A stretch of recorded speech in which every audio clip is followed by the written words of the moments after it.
Hey everybody, I'm Bill. I'm an alcoholic. Sex without love is an empty experience, but as empty experiences go, it's a pretty good one.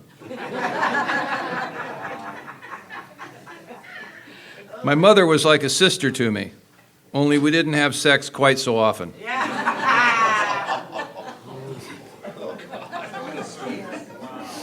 I'd like to apologize for that one.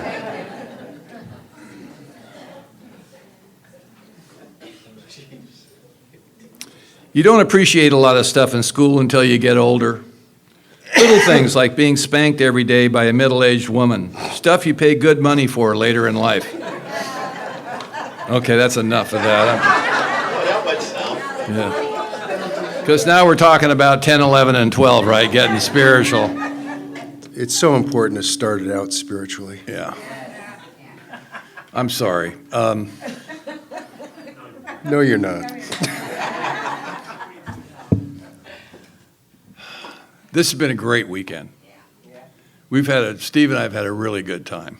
This has been really fun. And a little different for us, all the females here, a lot of good, really strong female energy. That's been really cool. You know, it's much better getting our pictures taken with girls than boys. You know, it's been a lot of fun. And we want to thank you for inviting us into your life and your world. One of the best things about doing retreats is the conversations you have in between the sessions. You know, people come up and usually you can judge the strength of a group by how much interaction there is. A lot of times you do these things and you feel kind of isolated, you know, and it certainly hasn't felt this way this weekend. It's been really fun, and thank you very much. So, I like to talk about the pillars of spiritual condition. And we've been talking about that a little bit this weekend, the first pillar being powerlessness. I have to grasp that at some level. Second being I have to stop blaming. You know, nothing's going to change if I expect you to change in order for me to be okay. So I have to stop the blaming. I got to grow up and start owning my own life. In the amends process where the transformation really begins, many of you have experienced this, you realize that nothing is personal.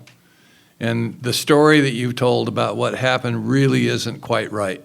When you get back into it and you flesh it out and you start owning what are my faults and mistakes, and you see the unforgiveness and you see how you hang on and you maintain the victim story.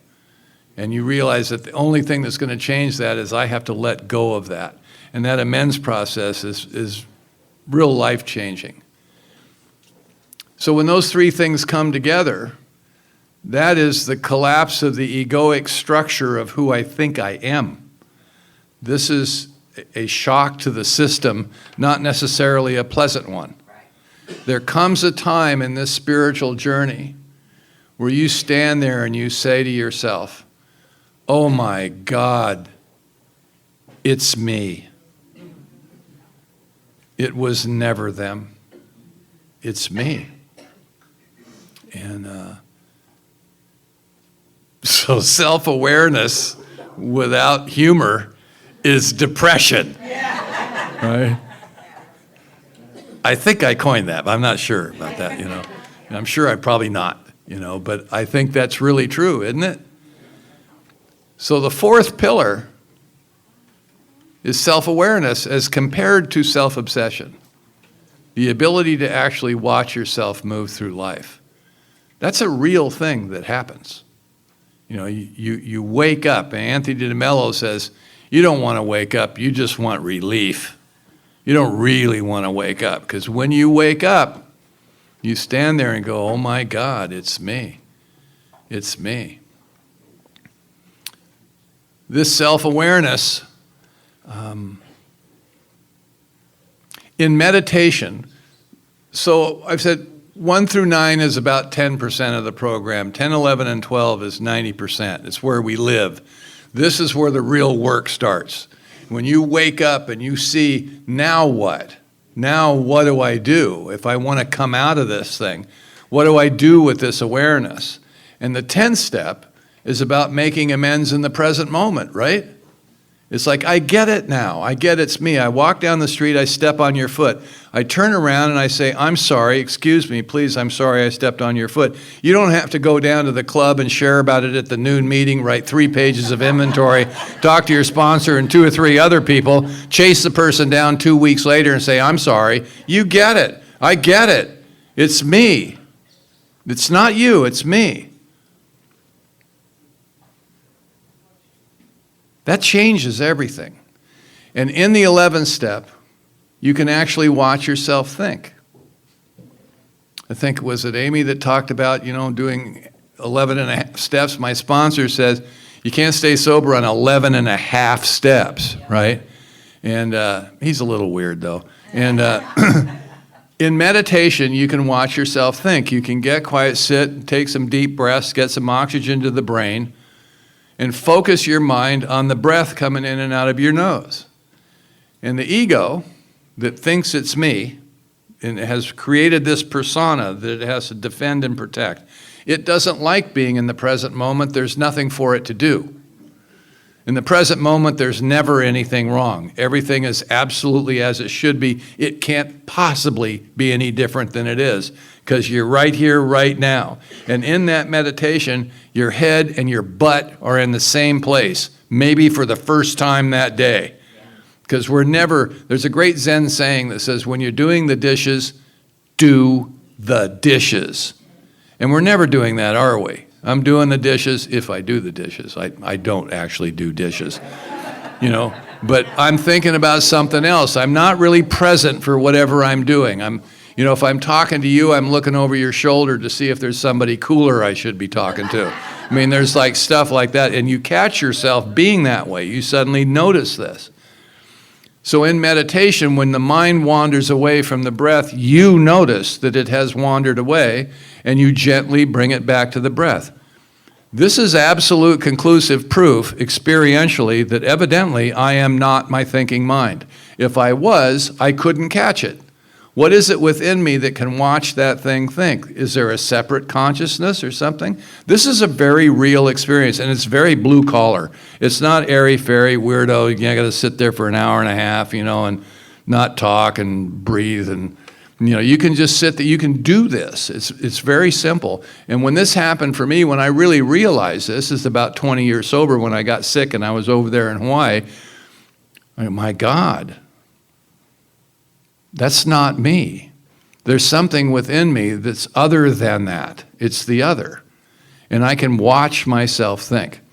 If this is true, this is a game-changing experience. I can finally, thank God, stop working on myself. I'm just feeding the beast. It'll take any kind of attention it can get. It's not the enemy. We say things like, my head is out to get me. It's not. We're alcoholic. It needs to be killed, crushed, destroyed. It's that kind of, that isn't it. It's not the enemy. It thinks it's me. And I think it's me. I'm in collusion with it, And now I'm looking at it. Now I can see it. So evidently, if that's the case, I don't necessarily have to go where it wants to take me. Right? Now, the other day, I'm walking, I do a lot of walking, or I used to, I don't do as much as I have, but I walk a lot, part of my recovery from the liver transplant. And Steve and I competitively do it. We post our steps. And when I post my steps, I know he goes back out, and it's like, it's awful. And I'm walking around the street, and it comes up with this creepy thing that I did when I was 9 years old. My egoic mind comes up with that, and it starts thinking about it. And I stopped in the middle of the street, and I said out loud, really? You want to think about that? What am I supposed to do with that? I'm not 9 years old, and I'm not sure that really happened anyway. And I know you're trying to help. Thanks for sharing, but I'm just going to move on with my day now. And I look down at the street, because that's where I am. I'm in the street, walking in the street, and I just look at the asphalt, and I'm right there. And I don't have to go there. That's life-changing. That's life-changing. I used to have anxiety attacks, not major ones like some people do, but I would wake up in the middle of the night and there'd be this anxious feeling like there's somebody in the house or something. One time it got so bad, it was happening so frequently, I took myself to the emergency. I thought I was having a heart attack or something, and it wasn't. The doctor actually said to me, he said, I think you're just having an anxiety attack. There's nothing wrong with your heart. You're just anxious. So when this thing started happening, when I started meditating with intent and having this experience, I wake up in the middle of the night and I feel anxious. I just lay there in bed and focus on my breath. And the next thing I know, it's the morning. That's life-changing. I don't have to be a victim of it. One of the books that I mentioned was The Power of Now. When I read that book on the airplane, he talks a lot about that. That's what motivated me to really look at it like that. And I continue to have that experience. I continue. You call me on the phone, I'm sitting in my office at home and I'm on my computer, right? And you call me and I'm talking to you. Am I actually talking to you, or am I playing a puzzle on the computer while you're talking to me? Sometimes I'm playing the puzzle on the computer, And then I tell myself, you should stop, and then I think about who I'm talking to. No, I'm just going to keep playing the puzzle. He just needs to unload, And in meditation, when you're focused on the breath, you're in the present moment. And that present moment has a texture and a feel to it. It feels different than just everyday life. You're in that present moment. It has a feel and a texture to it. So during the course of a day, if I'm not in that present moment, I notice that. And I can return to it at will. One of the questions in here is, what's your daily practice? One of the questions in the Ask It basket, and I thought about that. And what it's morphed into, at 20 years sober, I gave myself permission not to be disciplined, because I am not disciplined by nature. I'm a bit better than I used to be. I mean, a lot of the procrastination has gone away, like some of us suffer from that. But I'm not disciplined. I'm going to get up at a certain time in the morning, right? Get up a little earlier and sit in a certain place and meditate for 20 minutes. Every day, I'm going to make that decision. If I miss a day, I just quit, right? Very childish, very immature, but that's my nature. That's what I'm like. So at 20 years sober, when I really got serious about meditation, I gave myself permission not to be disciplined, to just do it every day, whenever it comes up. I'm not going to commit to 20 minutes. I'll just do it every day and see how long each time lasts. But try to do it every day and give myself permission to be loose about it.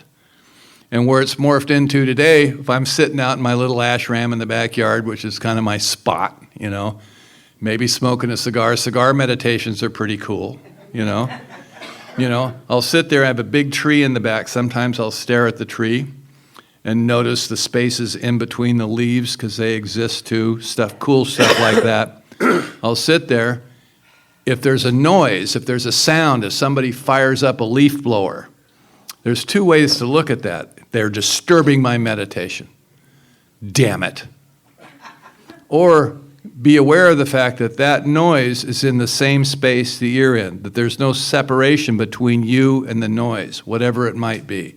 That's in your present moment. It's part of the experience. It's not the enemy. It's not a disturbance. It's something that you can focus on and be with in that present moment. That's a different perspective. Because I live in the city, man. There is noise, right? What am I supposed to do?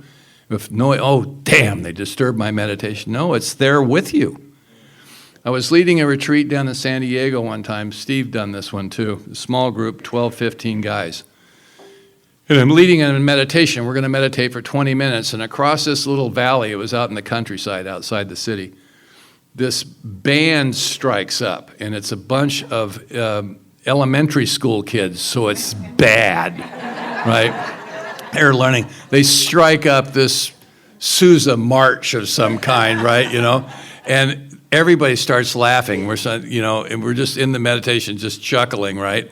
And it just continued on. They were just remorseless, just boom, So the 20 minutes ends up, right? And I just hung in there, right? It's like, and I said, how many of you were disturbed by the band? You know, and everybody raised their hand. And I said, but it was in the moment with us, wasn't it? Evidently, what we were meant to do is laugh at the absurdity of it. And that can be a pretty good meditation. And when you're focused on that noise, you're right there, right in the present moment, because that's what's happening. I think that's really cool, you know. The other thing, if I'm sitting and meditating and the phone rings, I answer the phone. Evidently, the meditation's over. Or if it wasn't meant to be, the phone wouldn't have rang, right? Because I'm not running the show. I'm not in charge. You know, so did the phone disturb me? No, evidently there's somebody that I'm supposed to talk to. That's the way it's supposed to be. That's the end of the meditation. Sometimes I'll do that kind of meditation 4, 5, 6 times a day. Sometimes it'll last for 3 minutes, 10 minutes, maybe 15 or 20. You know, some days are quiet, other days aren't. That's just the way it is. My job is to try to be present for whatever's going on. Am I successful all the time? No, it doesn't work like that. You know, sometimes it's stronger than I am. Sometimes I go where it takes me. Sometimes I cave in. Sometimes there's days where there's a low-grade depression all day. And what I try to do, if I'm on top of my game a little bit, is I'll get up and go for a walk and not just sit in my chair and play puzzles and make it worse. You know, sometimes it's stronger than I am. But there's usually an effort of some sort, you know, to be present, to be aware, to be awake, to be right where I am at that time. So what the ego does is it just takes the past and projects it into the future over and over and over again. It's flat and two-dimensional. It creates nothing. It just takes credit for shit, right? And it's not the enemy. It's part of me, you know, but I don't have to go where it wants to take me. It defends itself. It's the one that judges. It's the one that looks across the room at you and I wonder if they like me, you know. It's the one that carries within it all of that. It creates separation. That's its job. The ego creates separation. That's the human experience. It presents itself at about 2.5 years old. We have a term for that. We call it the terrible twos. Prior to that, the kid doesn't have any consciousness that there's a separation. It's a parasite. It's just it can't survive without you. Literally. You know, we can't, when we're born, we're totally helpless. We are dependent upon other people. Isn't it interesting that we start off life that way? We spend the rest of our life trying to be independent, as if we are, and we're not. But at 2.5 years old, the kid realizes when I cry, they come. There must be a me and a them, a subject and an object. That's the human experience. On the spiritual path, we're forced to look at that. Not to eliminate it, but to look at it, to be aware of it. And is it really true that I'm independent? I don't believe that's true. I don't think that feeling of separation that all kids have, not just alcoholics, everybody has this sense of separation, of not being part of, and trying to integrate. Are we possibly separate? I don't think that's possible. I don't think we are. And on the spiritual path, you come to realize that I am connected to you. I am connected to all of nature. This changes perspective. This is the spiritual awakening, if you will, the spiritual experience, understanding that I'm connected to everything around me. And meditation is a very powerful tool to enhance that sense of connection. Self-awareness as compared to self-obsession. The final thing, the final pillar of spiritual condition, the thing that's missing in us. Like, I'm not stupid. I know, I can see my character defects. I know that I can be arrogant, I can be pompous, all of those things. I can make the list, I can see that. But what I don't know is what never developed in me. I don't know it's not there because I've never had it. So it isn't like I had something, I lost it, I'm looking to find it again. I don't know that what I really lack is compassion. I have no empathy. The only time I'm concerned about how you feel is when how you feel impacts me. Then I'm concerned. Everything I do is self-centered. Now, this is not alcoholism. This is being human. This is just a human thing. Now, some of us are a bit more self-centered than others. There are degrees of self-centeredness. I think I'm at a relatively high degree of self-centeredness, but I've met some people that are stunningly self-centered, I mean, they cannot see their ass from a hole in the ground, man. It's amazing, So this self-centeredness is my problem, this lack of compassion, that I don't have compassion. And how is that addressed in the spiritual path that we're on in Alcoholics Anonymous, in the 12 steps? How do we develop compassion? Because I don't know about you, but when I walked into AA, I felt compassion. Weren't you a little suspicious of why people were so friendly? I was a little suspicious. I thought, this is a little strange, My sponsor talks about when he came in, he was looking for tambourines under the seat somewhere, and we're going to start, we're going to go picket liquor stores and sing AA hymns, looking for money down at the airport, And but I think that experience we had, and we all talk about it at some level or another, about the love, what we ran into, people cared about it. I remember a guy outside the Alano Club sat and talked to me for 45 minutes, Big Larry, and I left there thinking, that guy really liked me, Then I found out Larry just needed a warm body in front of him, and when he passed away, we had a memorial for him. And I shared at the memorial, I said, can you imagine how many lives that man saved because he was like that? That's compassion. That's compassion. I lack compassion.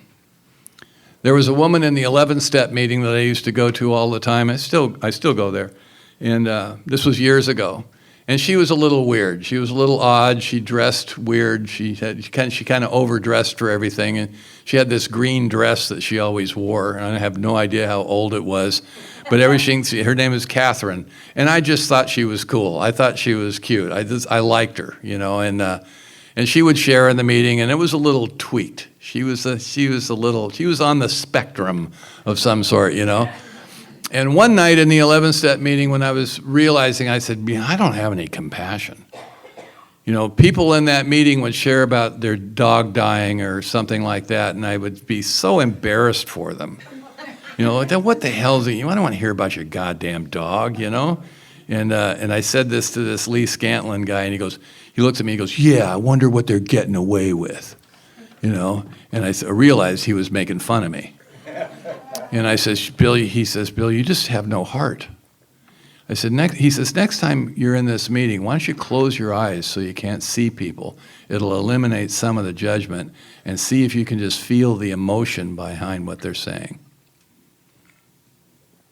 That changed my life. I realized, and when I shared in the meeting, I said, I have no compassion. Man, I'm missing something. I have no compassion. And this woman, after the meeting, Catherine, the weird one, came up to me and she said, you have compassion. I said, how do you know that? She says, I know you have compassion. You have compassion for me.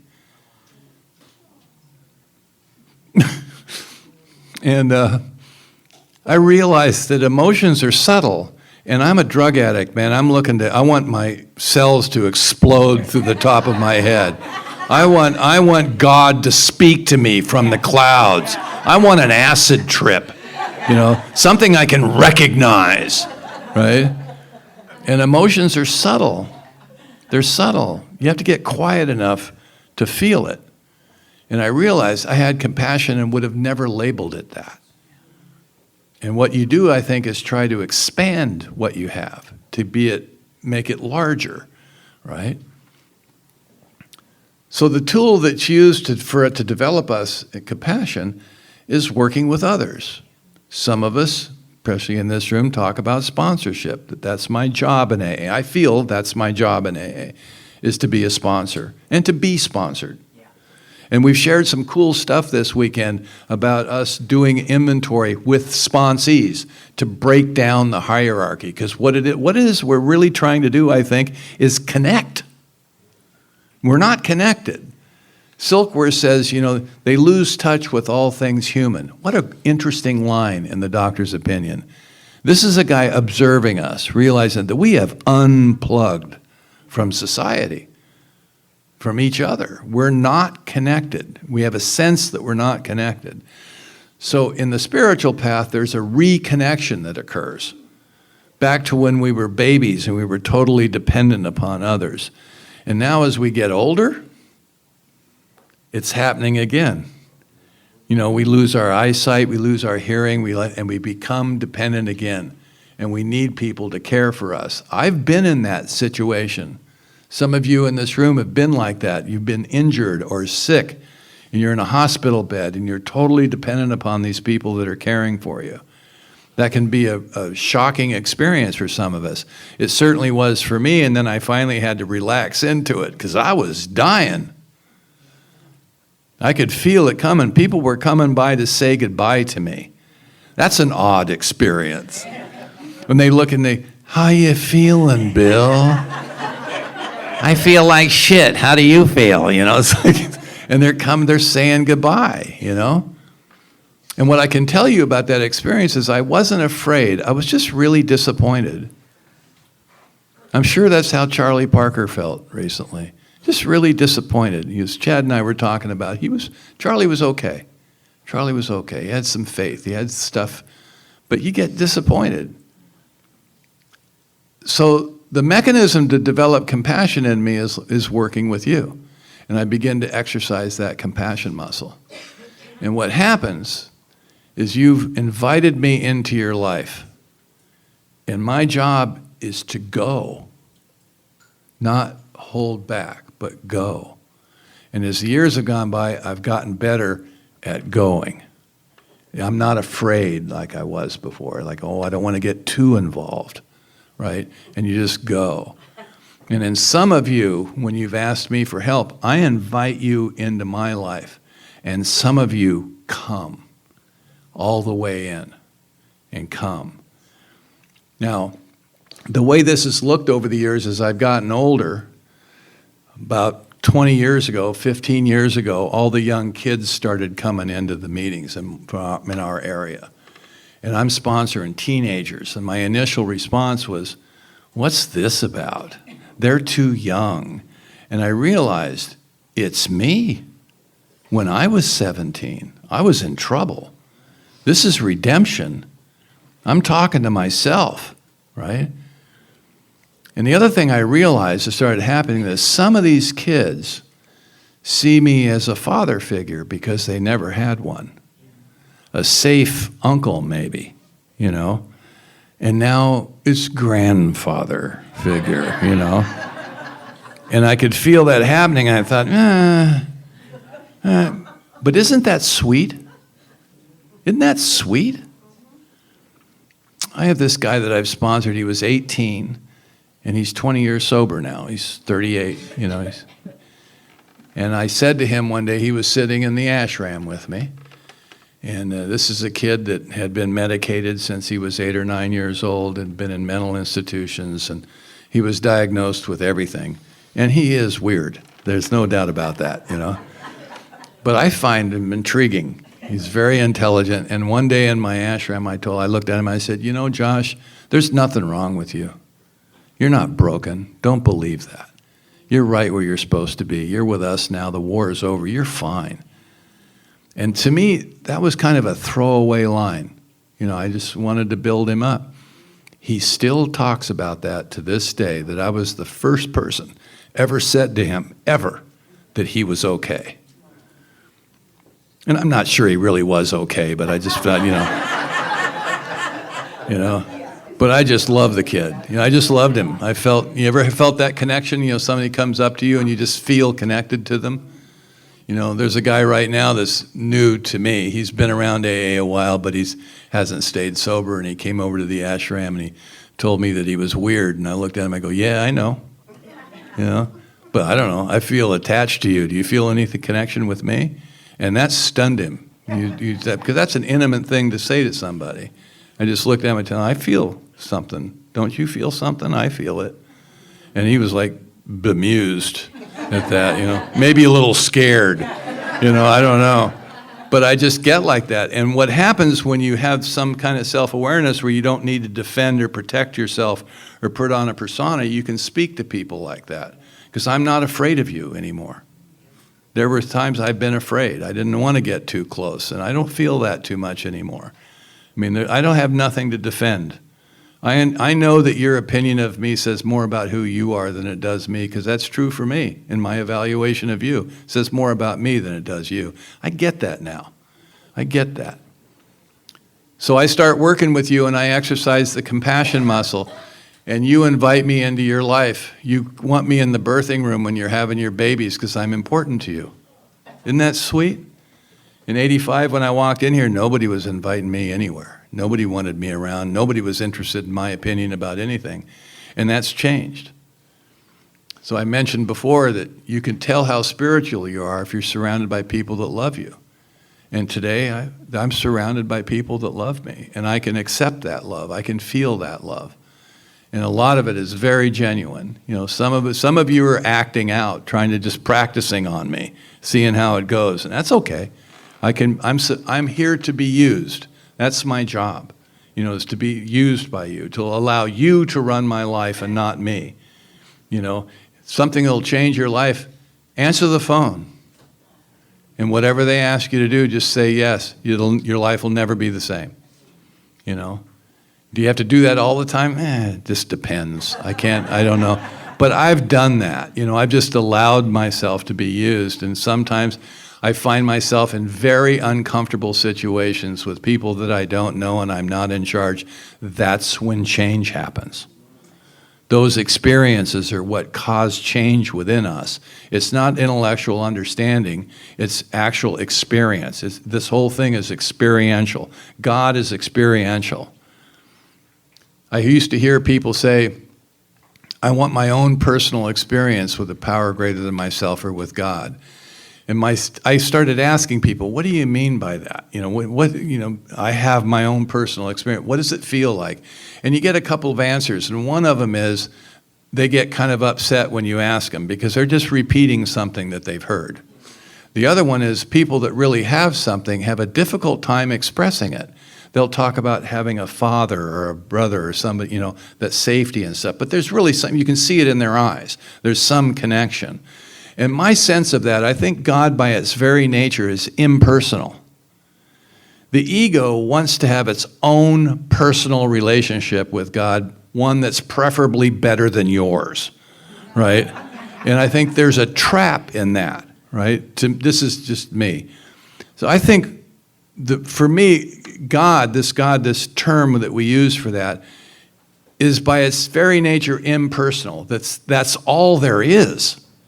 There isn't a separation between me and it, right? And it's like I'm looking for something, like people talk about this hole, this God-sized hole that's empty. I don't think that's real. I think we've always had everything we ever need. We just can't see it. And my job is that self-awareness is to open up and to be able to sense and see it, feel the integration that has always been there, but this egoic thing blocks that from having. Now you can see that in the world. You can see that in the separate religions that are warring with each other about who's right and who's wrong. Do you suppose that's a God thing? I find that difficult to accept, that one group would be better than another group. I think that's a human thing. I think that's an egoic thing. That's a nation thing. It's that kind of a thing. In the spiritual realm, I don't think that exists. And when you read the mystics and you listen to the mystics, they talk about the unicity of all things, the connectedness of everything.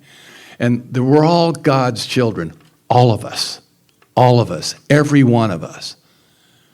That rings true for me. And I think it's an experience.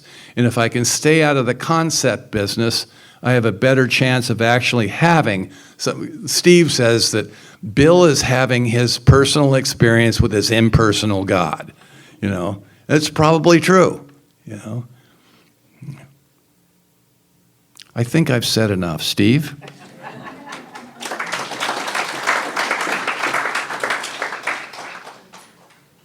We're all God's children. There's no doubt about that. But it just seems to me that some of us should wear a condom. I don't know. It's just. As spoken by the Lamb of God.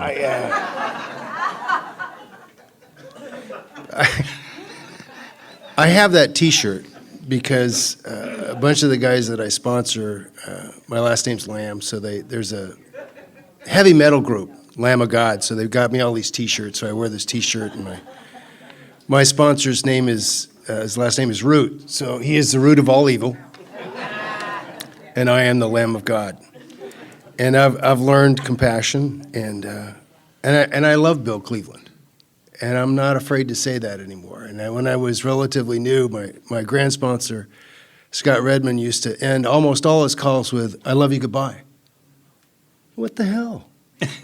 You know, compassion, right? And when I was in Special Forces, I went through selection and assessment, and before you could actually be operational, you had to get screened by a psychologist and a psychiatrist. They'd ask you all these questions, a Minnesota multiphasic personality inventory. There's a couple of tests. They ask you things about like what you would do in certain environments, whether you'd shoot somebody or not shoot somebody. And you go through all this battery of examinations, and if you pass the examinations, then you go to a commander's board. Right, so these guys are asking me all these questions, psychologist and psychiatrist, and they're looking at me, and at the end of all the questions, the psychologist says, "Okay, at 1600, 4 o'clock p.m., you'll show up for the commander's board." So I looked at him and said, "Oh, so I'm okay." And the psychologist took his glasses down on the bridge of his nose, and he said, "Oh, Captain, you are not even close to okay. You're not even close to okay. You're just going to your commander's board."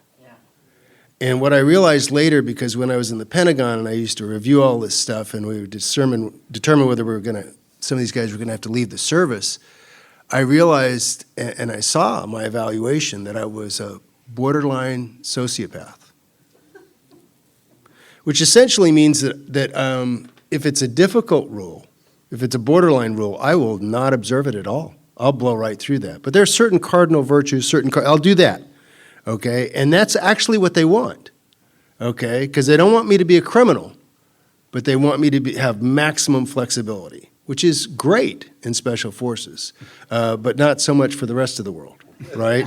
And that whole compassion thing, it kind of it sneaks up on you, and when I was new, I was uncomfortable with it. It's interesting. DeMello, he talks about there's a guru, kind of like Bill. And there's a disciple, and the disciple is looking for information, right? And the guru is giving the disciple information, but this is the guru's day of silence. But the disciple is impatient, and he needs to have information. He's like, well, I know this is the guru's day of silence, but I'll tell you what I'll do is I'll write him a note because he's silent and ask him for some information, And the question is, how do I find God? How do I become spiritual? And the guru is a little bit annoyed because it's his moment of silence. He kind of goes, grabs a piece of paper, he writes down one word, he hands it to the disciple. Disciple's all excited, he goes back and he reads it, he says, awareness. Awareness, okay, that's cool. What the hell does that mean, right? So I need a little bit more, right? So he writes down and he says, can you explain this a little bit further? And he hands it to the guru, and the guru looks at him and he reads it.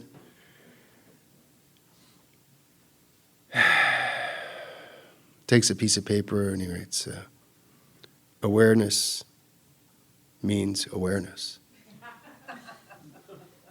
Hands it back to the disciple, and the disciple looks at it and goes, I need a little bit more. And he hands it back to the guru, and the guru is frustrated, and he writes, awareness, awareness, awareness means awareness. And he hands it back to the disciple. Because the disciple's got to find awareness himself. Because the great reality is deep within. Each of us, all of us. And when I'm new, that's, I want you to tell me what it is. Just tell me, damn it. Just tell me. Just let's get to the point. I remember I was talking to Michael, and I'm like, all right, okay, we're doing all this stuff, and we got the book out. I'm reading, and I go through 84 through 80. Okay, I read. Oh, got it. Okay, all right. I read all this stuff. Okay, the 10th step. I got the 10th step. The 10th step. I'm looking at the 10th step. Wow, it says continue 4 different times. Apparently, that's important. I'm supposed to continue to do this. That's where we boomerang back into 6 and 7 to find if we're really willing, and if we're really going to humbly ask.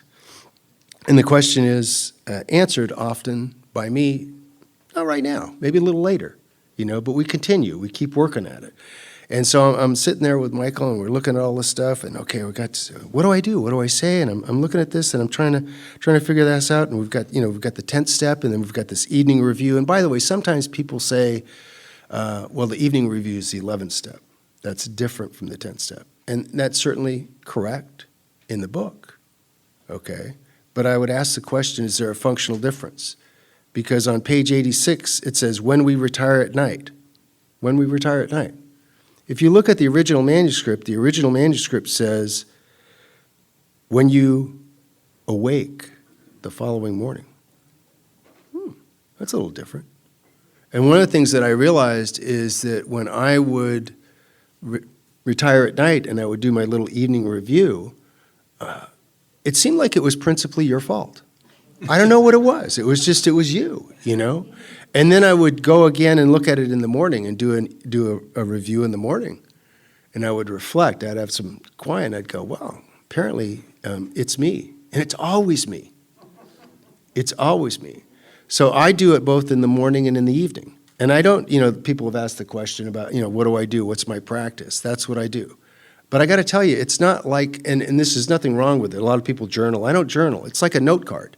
It's like a little note. It'll say something, and sometimes it'll say something like Tommy.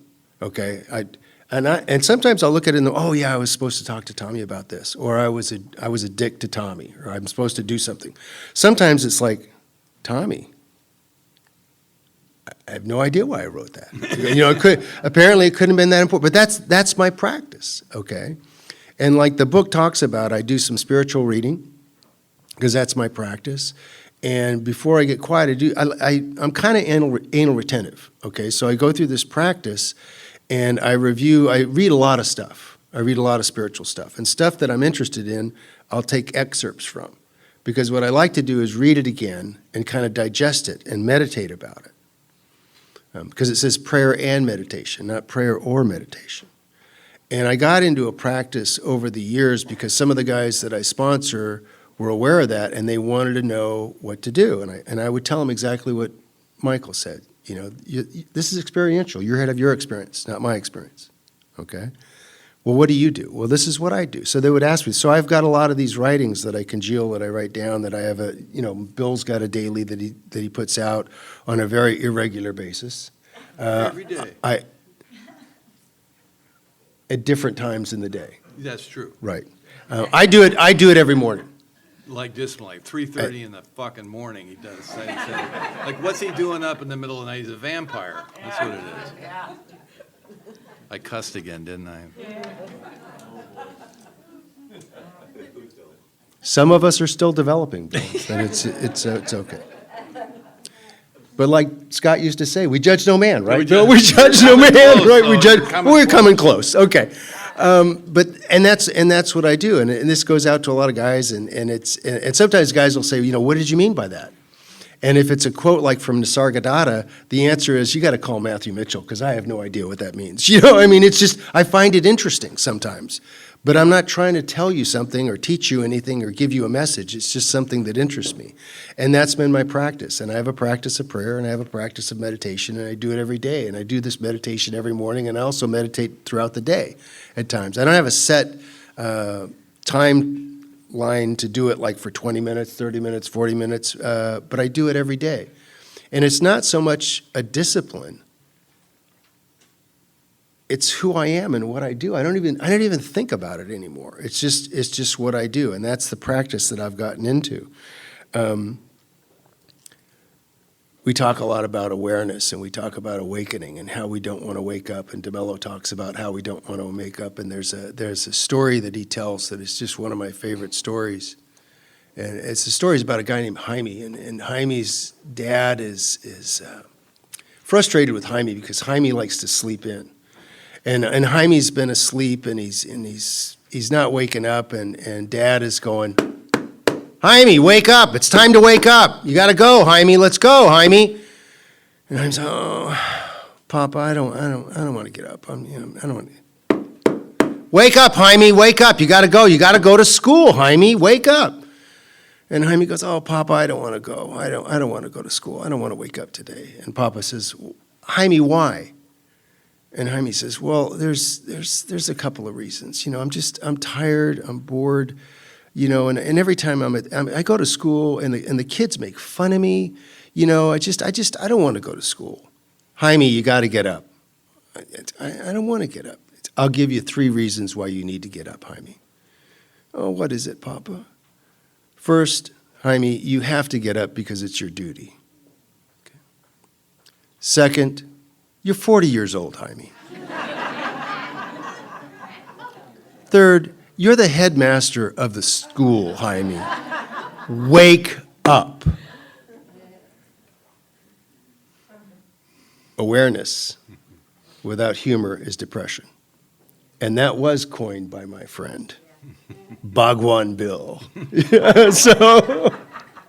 I got to tell you, I was in the ashram when he said that. I almost fell off the chair. God, it is beautiful. It is because it's true, and truth is truth, And but I'm thinking about this. I'm like, I'm talking to my sponsor about this. What do I do? How do I pray? Do I do it with my eyes open? Do I meditate? Do I cross my legs? Do I burn a little incense? Do I listen to a tape? And he would tell me, he says, look, you're here to have your experience, not my experience. You're here to have your experience. I'm like, all right, well, how do I have my experience? So I tried different things. I remember I was looking at a candle that wasn't working. I would listen to these I guess it were CDs of like the waterfalls and the ocean. I had to pee. I couldn't. I couldn't. It wasn't. So I couldn't get there. I knew I wanted to be here. I wanted to be present. I wanted to listen to the leaf blower, and as Bill would say, be one with the leaf blower. And I couldn't do it. And part of the problem was I needed to do the amends process. I needed to clear the channel. And after some period of time of just doing it repetitively, I got to a point where I got quiet. One of the guys that I really love, Scott used to do a lot of work with Bob B. And Bob B's, one of the practices that he liked was from a lady named Pema Chodron, a Buddhist nun. And she used to talk about how in meditation, you could see the thoughts. And you could just take a feather or a light brush and brush the thoughts away. So I tried that. Man, I'm just brushing. Nothing's happened. And I talked to Sandy Beach once about it, and he was laughing at me. Because all my teachers laugh at me. They all laugh at me. And he's like, he goes, Lamb, you're in the movie of your life. You can't get out of the movie. You think you're the director, you're not. You're not even the principal actor. Sometimes on a good day, you're a stagehand. Sometimes you're just observing the show. But you're in the show, you can't get out of the show. You're in the movie, you can't get out of the movie. You have 2 choices. You can either enjoy the movie or it can be like a horror movie. It's your choice. What is your choice? He said, now, if you take some time and you just sit there and you watch the show, if you watch the movie, if you watch the thoughts, eventually what will happen was the film will run out. And the film will turn to black. And God says, God is either everything or he is nothing. And perhaps he's both.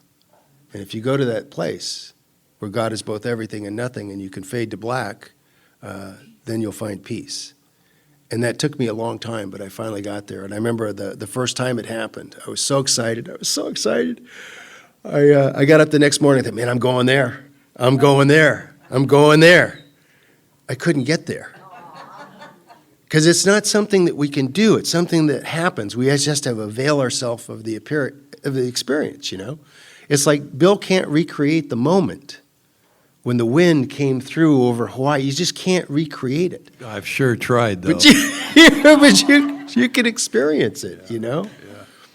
You can experience it. And that's how we experience God. When I was so frustrated with my sponsor, I would go, God, what do I just wanted to know what's going on. What do I do, and how do I do this? And again, he laughed at me and he said, he asked me a question. He said, Lamb, do you like music? I said, yeah, I like music. He goes, do you know anybody that doesn't like music? I said, no, I think pretty much everybody likes music. Everybody that I know likes music. I like music. He said, what kind of music do you like? I like blues and rock. That's what I like. I like to listen to blues and rock. And so Michael said to me, he said, well, if you were talking to somebody, let's say they were a sponsee or somebody that was trying to get some spiritual direction, and would you tell them that they have to listen to the music that you listen to? No, that doesn't make any sense. You like the music that you like. He said, precisely. That's exactly like God. That's exactly like Alcoholics Anonymous and the concept of God.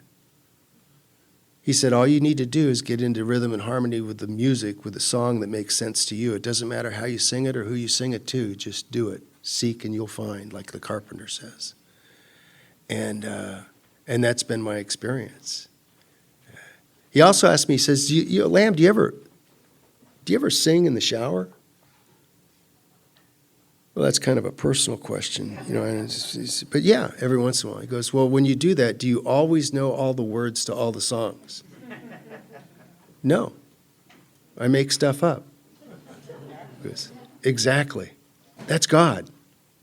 Just go with it, and then that's been my experience. And I got to tell you, I've been blessed. I sponsor quite a few guys, and I've talked about this a number of times. I've got Protestants and Catholics, Catholics and Protestants, guys that have converted back and forth. I got Buddhists, Hindus, Muslims. I got a guy that's Jewish. He likes Buddhism. He's a Buju. He calls himself a Buju. We're all good with that because this is Alcoholics Anonymous. We're not here to tell you what to do. We're here to encourage you to have your experience, and to do what makes sense to you. And then that's been my process, and that's been my experience. And the 11th step, it's interesting because so many people struggle with the 11th step. And the reality is, God is not the problem. God is the solution. It's just sometimes we have this old idea and we don't like the word God. The word God bothers us. I was at a meeting one time and there was a woman that was given a talk on 6 and 7, and it was a really good talk on 6 and 7. And towards the end of her talk, she did kind of an apologia. She said, I gotta tell you, I don't think I'm an atheist, but I'm clearly an agnostic. I'm a scientist. I'm an engineer. I just. I don't, the whole God thing is difficult for me, but I do pray. I pray when we go, and I meditate. And she said, when I meditate, what I do is I try to get into conscious contact with whatever this collective consciousness is in the universe. And I'm sitting there and I'm thinking, and this was on the East Coast, and I'm thinking, oh, honey, I'm from California. We call that God. She just doesn't like the word. Mm-hmm. She doesn't like the word. And we get caught up so much in words. Recovered, recovering, oh, wow. It's because it can be confusing. One of the things that I like I like a lot of Father Richard Rohr, and one of the things that he talked about was the words that we use. Like sometimes you'll hear somebody that will say, I know who God is. His name is Jesus Christ. Well, Mary didn't refer to him as Jesus Christ. Okay, because Christ is Christos in Greek. It just means Messiah. It clearly wasn't his last name. In fact, we're pretty clear his name wasn't Jesus. It was probably Yeshua. But whatever, okay? We're not here to argue, and we judge no man, right? And We're coming because close. that's their experience, right? there was this guy, they referred to this guy as John the Baptist, John the Baptizer, who preceded the carpenter. And this is a guy that he like wore these, like I don't know what he wore, these animal skins. He was out in the wild. He ate locusts and honey. A very spiritual guy, and he was trying to bring people to the light, and he baptized Jesus. And one of the things that he used to say is he used to walk through the wild, at least according to the Bible, and say, repent, repent, repent. Well, as Father Rohr explained, he clearly did not say that because he didn't speak English. John didn't speak English. Okay. In fact, like Jesus, he spoke Hebrew or Aramaic. Okay. But in the written text, it's in English. But that was translated from the Greek text. And in the Greek text, the word is metanoia. So he's not yelling repent, he's yelling metanoia. And what does metanoia means? Metanoia means to have your mind changed. Not necessarily to change your mind, to have your mind changed. But he really didn't even say that. He said something in Greek or Aramaic that we interpreted at the time as metanoia, because it's a process of interpretation, and it's individual, and it's personal. But I like that. Have your mind changed. How do we have our mind changed? We talk about faith. You got to have faith. And one of the things that really I had difficulty with was I equated faith. If you look at the dictionary, faith can mean the same as belief. But it's interesting. In the big book of Alcoholics Anonymous, when we use the word faith, we say 3 separate times, faith without works is dead. It's interesting. Faith without works is dead. So what do we mean by that? There must be some kind of action component to faith. So it's not just a simple belief. And it's interesting because I can have a belief, and I like my beliefs, because my beliefs are based on my experience. I mean, I got up this morning, I turned the light on, the light came on. I didn't have to have faith to turn the light on. I believed it would come on. Now, it could be wrong. Jimmy or somebody could have flipped the, power, or something could have happened, it might not have worked. But I had belief. So there wasn't really a faith requirement to that. But with faith, I have to take some action. And with faith, I have to take an action without being sure of the result. That's Alcoholics Anonymous. I'm new. I'm working the steps. I've got this book. I'm supposed to follow directions. There's suggestions, but I feel like I don't really have any options. And I've got to do something. It's kind of like you're in a building. You're in a burning building, and you're on the 3rd or 4th floor, right? And you're looking there, and you're like, man, I can't get out the fire escape. I can't get out. I can open the window, but I've got to jump, and I don't want to jump. It's like 4 stories, and then there's like 4, 5, 6 people. They're walking around, and they run up, and they've got this thing, this circular thing that they're holding, and they're saying, jump. We'll catch you. Jump. And I'm looking there, and I'm like, man, I'm like 240. On my prime weight, I was like 335, man. I was almost terminal density. I was huge, right? And I'm looking there, and like, I'm not going to even bounce. They're not going to catch me and bounce like he said. This is going to be bad, right? But I don't have any option. So I jump. That's an act of faith. We don't talk about an act of belief. We talk about an act of faith. And that's what we do in Alcoholics Anonymous. And then to our surprise, they catch us. They catch us. And then we develop belief. And we come to believe. That's really what happens. That's a process, at least for me. And a lot of people have difficulty with this, and it's just not the problem. It's just not the problem, And I've had so many people that I've worked with in this area that have had so many difficulties, and that's why, you can read whatever you want to read. Read what you don't want to. And if you don't like you don't do whatever is comfortable to you. That's, I think, one of the unique aspects of Alcoholics Anonymous.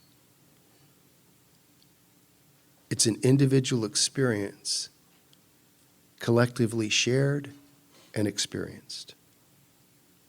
You know, we pray and meditate, we ask God for guidance and direction, and an odd thing happens.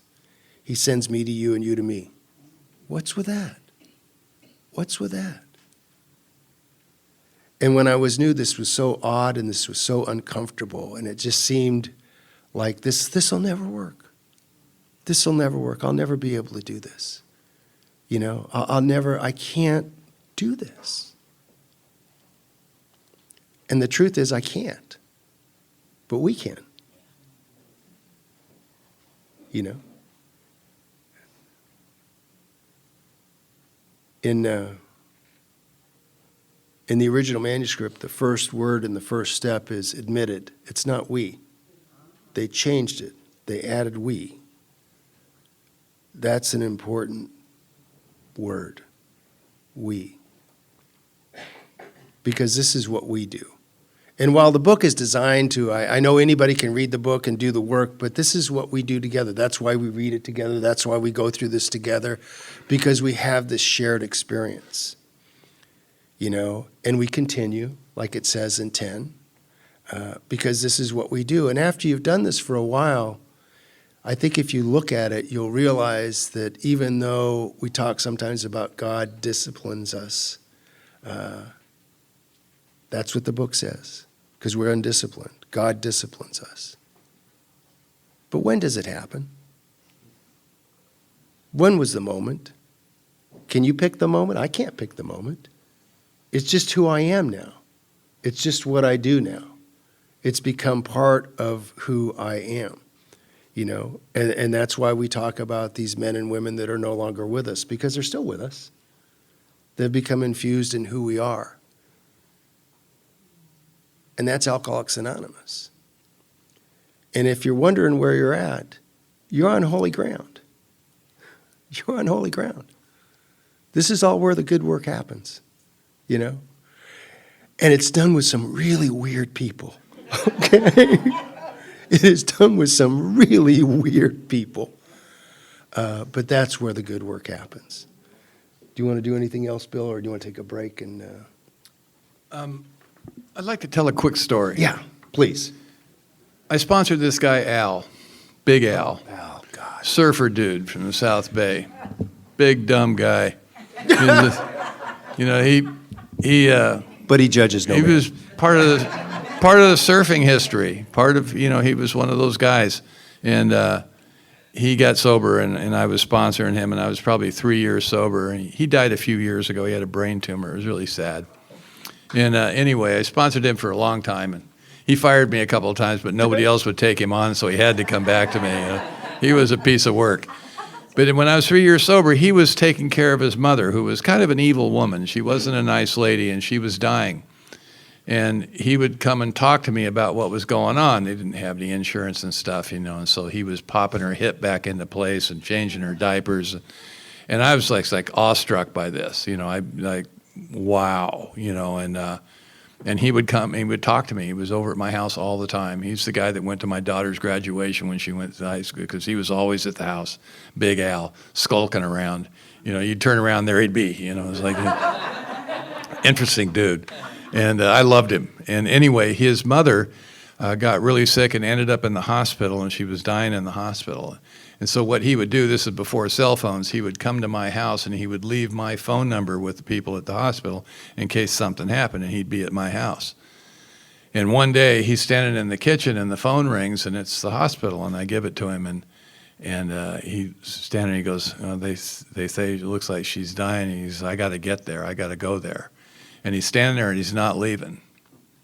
And I know what he wants, and I do not want to go. You know, people will tell you, I mean, I'm just your sponsor. There's limitations. I didn't get raised by those people.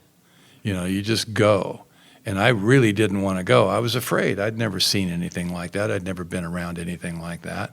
I didn't know this guy very well, really. If you look at the scheme of things, he'd only been in my life for a couple of years, you know. So, and finally I said to him, I said, do you want me to go? And he said, would you please?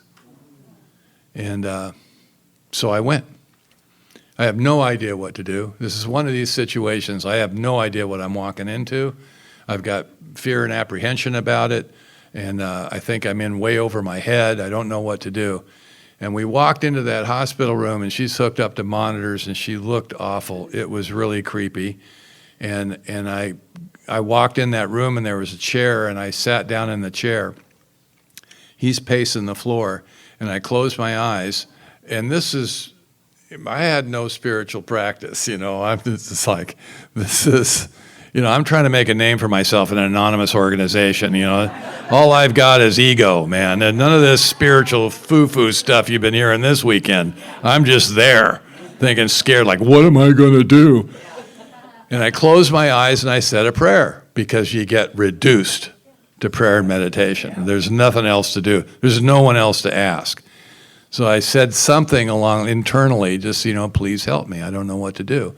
And this feeling, I had one of those experiences, that feeling came over me that everything was okay, that there was really nothing wrong.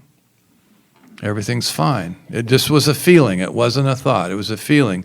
And I opened my eyes and I said to Al, I said, come over here and sit down. There was a chair next to me, and he sits down. And he's a big guy like me, but he's a big carpenter, right? So he had big, gnarly hands and stuff, calloused hands. And I said, here, hold my hand. And I told him, I said, Al, there's nothing wrong. Everything's okay. This is the way it's supposed to be. And he's holding my hand really tight. He's really got a hold of it like this, because he's scared, And I said, let's say a prayer. And I said some prayer. I don't remember what it was I said. But when I said this prayer, holding this man's hand, I could feel his hand relax in my hand. That's intimacy. And I miss it all the time, But I remember that experience. That was very real. I could feel him relax. And he just trusted me. And I had no idea what I was doing. Nothing. All that just came from heart. It's like you're in that space, you don't know what to do, and you just react and respond. Now, sometime later, I have told that story hundreds of times over the years. And one time I asked Al, I said, he used to go with me when I'd speak, and I asked him, I said, do you remember that? And he goes, no. I said, you don't remember? He goes, no, I don't know what you're talking about, man. That was for me. That was for me, And she died, she died, and we went through it, and he survived. We all survived. That's how it works here. It's experiential. And I have a bunch of stories like that, of just, one time I came down to my office, and this guy, Charlie Picaro, he was a lifeguard. He's still sober to this day. I'm sponsoring him. I came down to my office to read the book with him, right? And he's down there waiting for me.